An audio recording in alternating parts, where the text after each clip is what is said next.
So guys, let's talk about Tomb Raider. We know there's an upcoming series due to land on Amazon Prime of a live action Tomb Raider series. I'm so excited. I grew up playing those games. I cannot wait to see this done in a series format.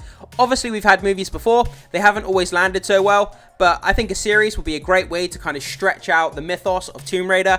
And it looks like now we have some new details and a potential list of actresses that could be filling in the role of Lara Croft. So that's really exciting. So we're going to dive into those details, break down the latest information regarding the Tomb Raider series. And then also what we're going to do, we're going to check out the video game sales of the last 3 games. We're going to check out the box office of the Tomb Raider franchise as well. And we'll check out the Rotten Tomatoes of the last Tomb Raider as well, and get kind of a good sample and an overlook of the Tomb Raider franchise and see where it's kind of sitting. So let's dive into this article here from Comic Book Movie, break down this information, then we'll go over and check out the box office and the kind of the game sales and get a good, like I say, kind of sample size of what the Tomb Raider franchise is looking like. So, Dark Phoenix star Sophie Turner among those testing for Lara Croft in Tomb Raider live action TV series. I mean, what is there to be said about Sophie Turner? We all know her from Game of Thrones, the biggest TV show there's ever been, probably ever will be, apart from that, maybe that Harry Potter show that's coming out in a few years. But still, Sophie Turner, she did a fantastic job in Game of Thrones. That's where she's known from. She elevated the material. She's a fantastic actress. I would love to see her as Lara Croft. I think she would nail it, knock it out the park. I think it would be a great casting choice. So yeah, I think a lot of people would be very, very happy with that. So let's jump into the details here, guys, and see what we can learn anyway. So earlier this year, we learned that Phoebe Waller-Bridge's planned Tomb Raider TV series had received the green light at Amazon Prime Video. So Phoebe Waller-Bridge, she was the supporting cast member that was in the latest Indiana Jones movie. I believe she was like the goddaughter of Indiana Jones in the Dial of Destiny. I think that was her character, but she was in that as a supporting role. Handed a series order, the live-action reboot was described as an epic and globe-trotting series by the head of Amazon and MGM Studios, Jen Psaki. She later added that Phoebe has a lifelong love affair with Lara Croft. I think a lot of us do. And as soon and very well, we'll start the worldwide search for who will play this iconic role, and I just can't wait. Yeah, this is the one thing they have to nail with this, that they have to get the right actress for the role of Lara Croft. I mean, if they get the wrong casting choice, they're going to turn half of the audience off before they've even started. So they have to nail the actress to the role of Tomb Raider. They have to get it right. Someone with good acting chops, a beautiful, attractive actress that people are going to want to kind of spend a lot of time with. And someone, yeah, just kind of across the board, you know, great looks, great acting chops, someone who's like physically able to kind of pull off what a Tomb Raider can do with the stunts and all that kind of stuff. So they have to get someone who's going to be kind of a well-rounded actress who can fulfill that role of kind of a adventurous, globe-trotting Tomb Raider, and they need someone who can nail that role.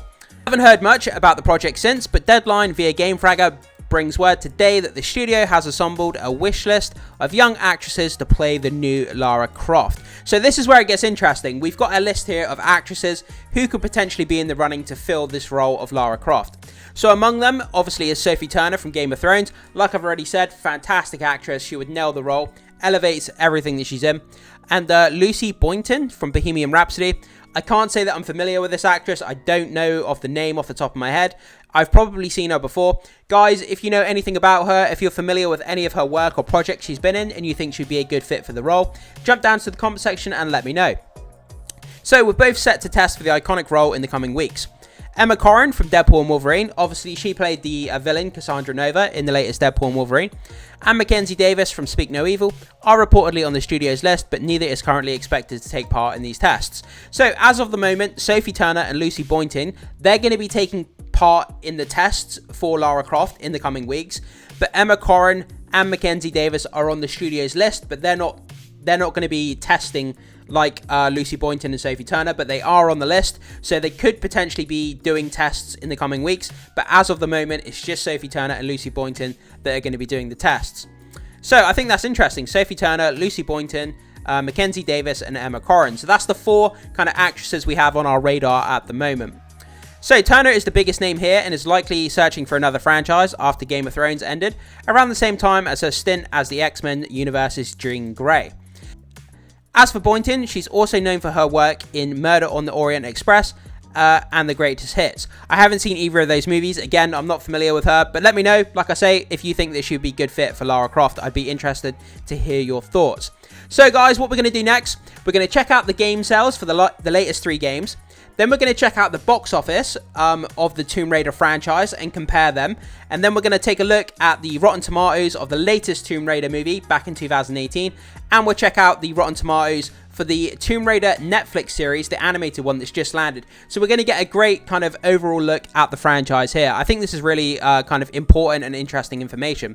So we're going to just look at these 3 games here, the latest 3 games, the kind of the trilogy, the reboot of Tomb Raider. So obviously starting off in 2013, Tomb Raider, it sold 14.5 million copies. That just shows you how damn popular this franchise is. 14.5 million copies for that 2013 Tomb Raider. Then we had Rise of Tomb Raider, 2015, 2 years later, 11.8 million. Again, crazy numbers. Then we had Shadow of the Tomb Raider, 2018, 8.9 million. So that's incredible. That's over what? That's over 30 million copies sold for that, you know, the last 3 games, which is incredible. So let's go over and take a look at the actual box office for the 3 movies that we've had so far. So, Lara Croft, the Tomb Raider, 2001. Wow, that movie came out in 2001. That makes me feel so old.